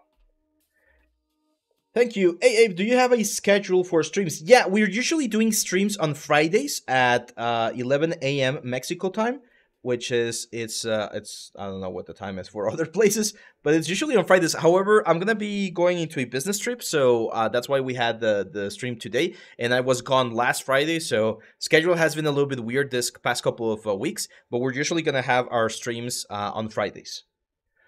King says, you're doing 3D for years, and in the past there was no ray tracing, right? How did you feel when it comes to play? No, well, ray tracing always like kind of existed. Back in the day, back when I was using like Maya 2009, we used something called Final Gather. Let me see if I have a picture. Oh, I feel old now. So it was Maya Final Gather. So this was like the first like global illumination sort of thing that we had back in the day. And I'm talking like, again, Maya 2011, Maya 2012. And the way Final Gather worked is it would like generate this splotches of like dots, and then it would merge those colors into like a sort of like a fake global illumination sort of thing. So since I've been working with these things for so long, the transition to ray tracing was just easy. It was just like, hey, it has ray tracing, so now you don't need to activate Final Gather. It's already like in there. So yeah. And I remember the first time I started playing with like ray tracing and real time or global illumination is the term that we normally use. It was with RenderMan, because RenderMan was like, you don't have to worry about like a Final Gather or global illumination. It comes automatically. It's like, I'm gonna use that, and I started using it. And then Arnold got into the game, and nowadays it's just so much easier. So that's one of the fun parts about 3D. That the technology keeps advancing, and there's things that were difficult to do back in the day are now easy, and then new challenges and new things are coming up. So that's why, like, the motto that we have, always learning, always improving, it's very important, because even though you might know all of the things are constantly changing, so you need to keep yourself updated. About rendering, could you explain in Toolback the difference between the tone maps, linear, ACES, Heiji? I don't really know the difference. Does it matter which one? Yes, it does matter. So usually ACES is the one that we use the most, and it's like the Academy one. As you can see, it's here on default, and that's the way that they map the values. So you can imagine that we have a graph where 0 is black and a 1 is white, right? So in an RGB image where we have a limited amount of pixels, we usually have a line that goes roughly around like this, where it crunches the blacks and crunches the whites a little bit over here, so you get a little bit more contrast. When we're working on a linear workflow, we tell the image to ignore that and to give us a straight line, so that 0 is 0 and 1 is 1. That's why we sometimes like remove the sRGB thing from certain textures, or we change certain textures to working raw, so that they're not modified by this curve right here. But here's the thing, when you're working with like really powerful cameras or really powerful renders, if you have a value that goes over here, like to 1.5, 2, 3, 4, like it goes beyond the 1, it clamps it down. So it brings it down to this curve right here. And the ACES curve, what the ACES curve does is it does it in a slightly softer way. So I'm not sure exactly how it was, but it was something like this, I think, like an S curve, like a lazy S curve. So it gives you like nicer looking like lights and highlights. It's it has to do a little bit more with color grading. It's not something that I personally use that much because I'm not in the post-production side of things, but it is very important. So let's set the project real quick. There we go, and let's open our let's open the dolly in.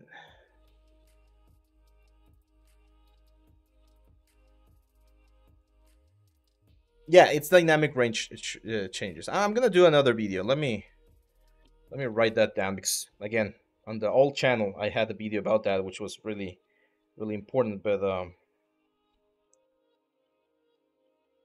that's gone now.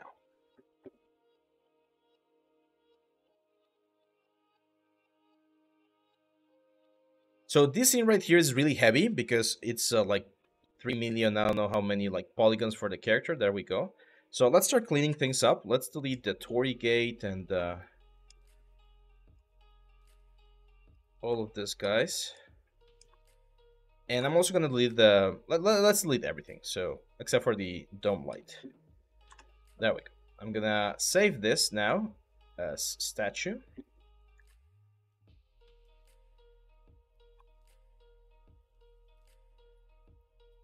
There we go. And let's of course import our decimated environment. So no, I don't have a Threadripper. I have a Ryzen 7 5800 or something like that. I wish I had a Threadripper.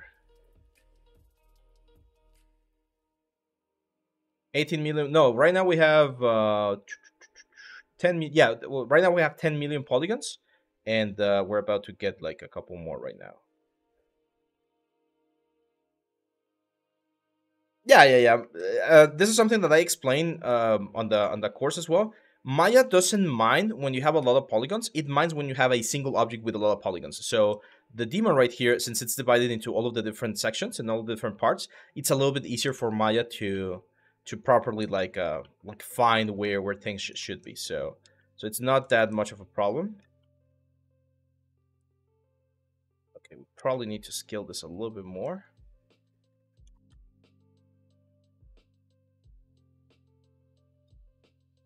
There we go. No weird overlaps. Good framing. Let's go to the camera. Panels, look to selected. Yeah, that looks good. 35 might be a little bit too low, so I'm gonna go to a 55. And I'm gonna remove the animation. So just break connections. There we go. There we go. Now let's add a plane. Now this is gonna, I don't want to do an infinite background. I actually want to have the background be black. So I'm just gonna have this plane right there. If you would be animating thin character, would you recreate cloth with marbles? Yeah, no, that's a good question. If it's gonna be stylized, I would keep it like this. If it's gonna be realistic, I would probably do some marbles. But to be honest, the pants, I think I would just retopologize the pants normally, and maybe like the skirt and this like things that are floating on the side. Those I would probably, I'm not saying I would, but probably do them with marbles so they like float around the wind and stuff like that. So on the sky dome light, I have this. Oh, there we go. I have this like background right now. It's set to -2. I'm gonna increase the scale so that you guys can see it. Let's do like a scale of 5. There we go. So it's like this like forest cave or something, which gives me some nice warm colors. And yeah, let's do a quick test render. Let's save real quick before anything bad happens, and let's do a quick render. And the way we're gonna light this statue is we're gonna be following a little bit of the statues that we were looking at here. Statue anime. And you can see that most of the statues are lit in a very like clean way, like this one right here. Like a lot of contrast, so you can see this very cool shadow here on the side. So I think something like this would be a good style for the effect. So let's go. I do have GPU enabled. Sorry if the audio breaks down a little bit. It might break out a little bit when I render.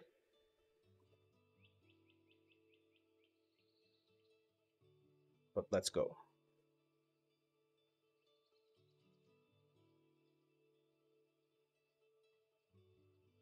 Let's close some more software so that we get more options here. There we go.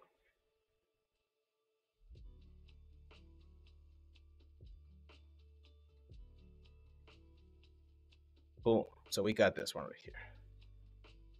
So this is the like basic render that we have right now. It looks horrible, so let's fix it. First thing is I'm gonna go to the tree. I'm gonna assign a new material. It's gonna be an Arnold AI standard surface. And let's make this a little bit like clay. So I'm gonna make this color like this sort of like dark brown color. And I'm gonna increase the roughness. So we render. That's looking a little bit better and more like a clay render. Let's get rid of the background right here. So I'm gonna assign, or I'm just gonna go to the options, and on the camera options, I'm just gonna bring this to 0. So now it's not gonna be visible. And the floor, I'm also gonna give the floor a black background or a black color. So assign new color, Arnold, a center surface, black, and really matte. Because I don't wanna, like I kinda wanna like this statue to blend with the rest of the elements. There we go. So as you can see right now, the only light source that we're getting is the light source that's coming from the global illumination and a little bit of the eyes, right? Like the eyes are shining a little bit right there because of the glow that they have. So in order to change this is, or the way we're gonna start working with this is just, we're gonna add one simple light. So Arnold lights, area light, and this light's gonna be coming from the back. It's gonna be like a big light, big soft light coming here from the back. I already know that we're gonna need like 20, like a value of 20 on the exposure to start getting something. There we go. As you can see, we get this very, very cool, interesting tone on the statue. I'm gonna change the shape to a disc. I'm gonna bring this a little bit more back to like this place right here. And now if we render, it looks really nice. Now to recover a little bit of the dark shadows that we have on the character or on the render, we definitely need to increase the exposure of the HDRI a little bit. So right now it's set to -2. I'm gonna set this to 0. So the basic or the default values, and this is gonna bring more light to the scene. Here's where we need to decide whether or not this is like too much or too little. I think it's a little bit too much. So instead of 0, let's do this at -1. Here, let's render. So that we have a little bit of like interesting contrast on this side of the character. Is there a way to put texture into the area lights? Yeah, you can put a texture.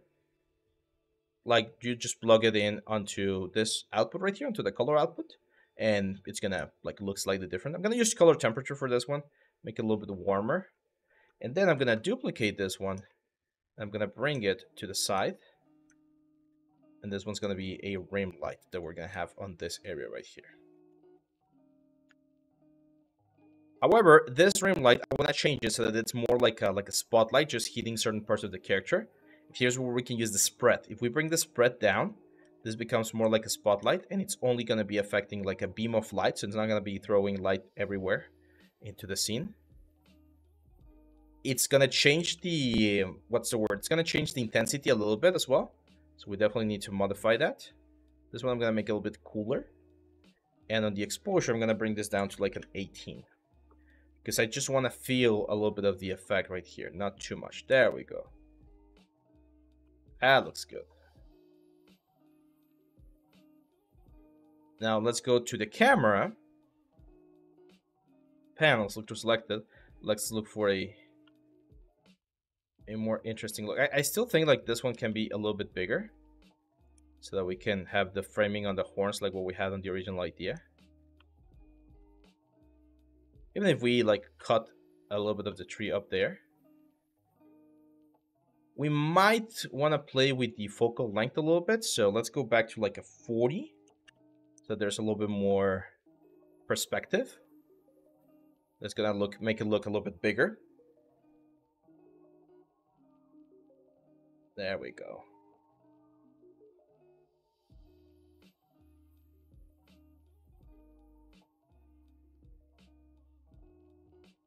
Yeah, and that looks pretty nice. I think we can add one more light.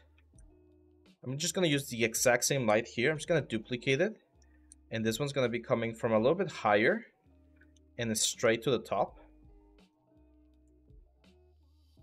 Again, just so that we get a little bit more light on the main factions of the character. There we go.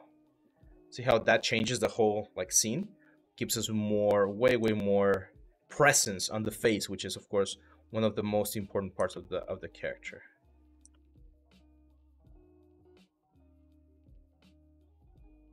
Yeah, right now the reason why it looks a little bit weird is because we have the denoiser active. I'm actually using a denoiser Oiden. Let me remove that one.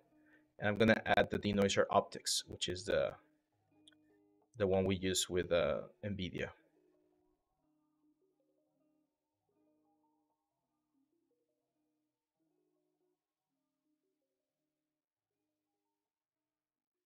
Now, unfortunately, or not unfortunately, but usually YouTube doesn't like super dark backgrounds. Like we've realized after uploading a lot of videos that if the video is very dark, people don't click on it. So let's go for our typical setup here with our infinite background.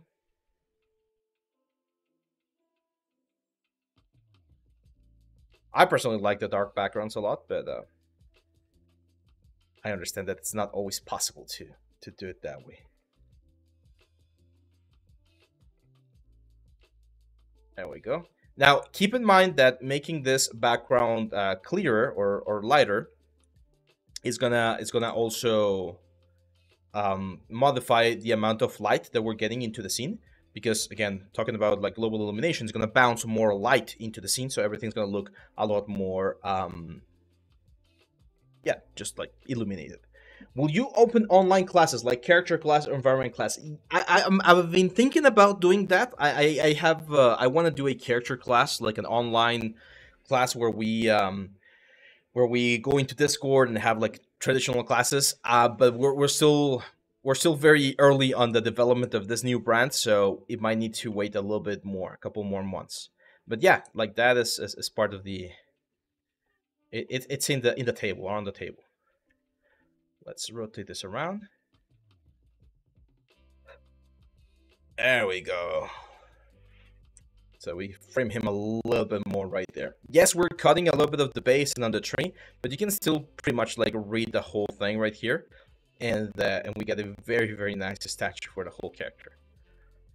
So that's it. What do you guys think? Did you guys like this extra class? This bonus chapter for our whole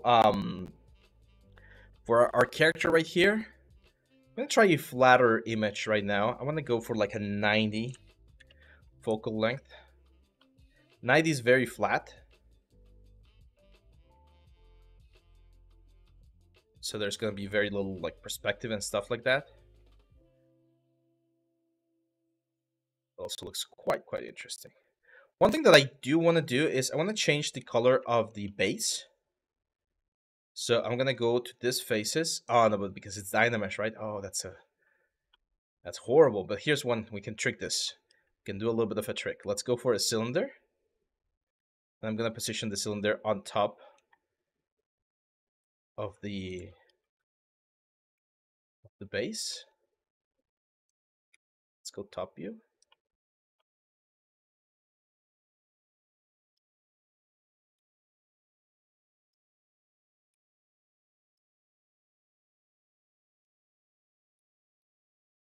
There we go. Right there.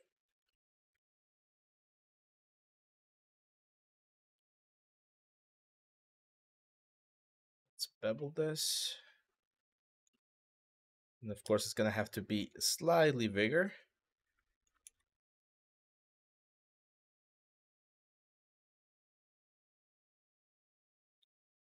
I'm gonna bevel all of these corners. And let's throw in like a gold material. Let's go metalness all the way up.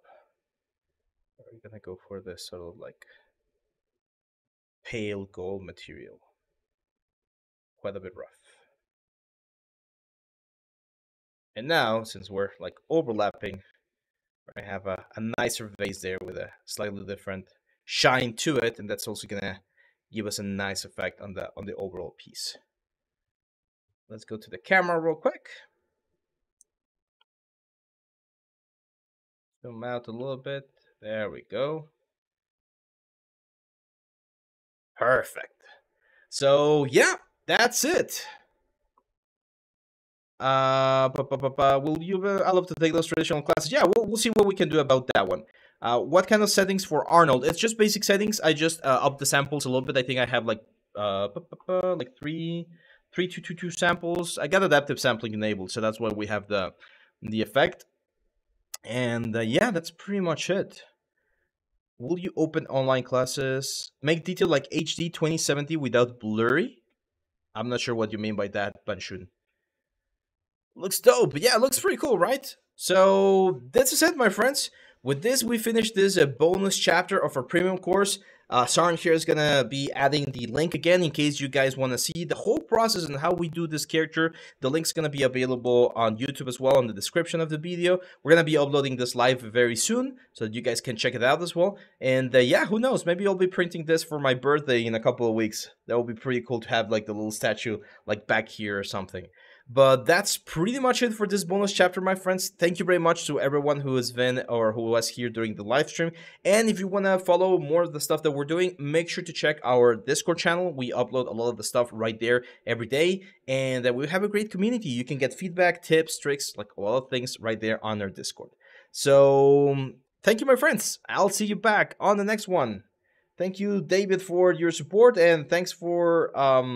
yeah, thanks everyone for the messages. It was really fun, and I really like how this piece turned out. So that's it, guys. I'll see you back on the next one. Bye bye.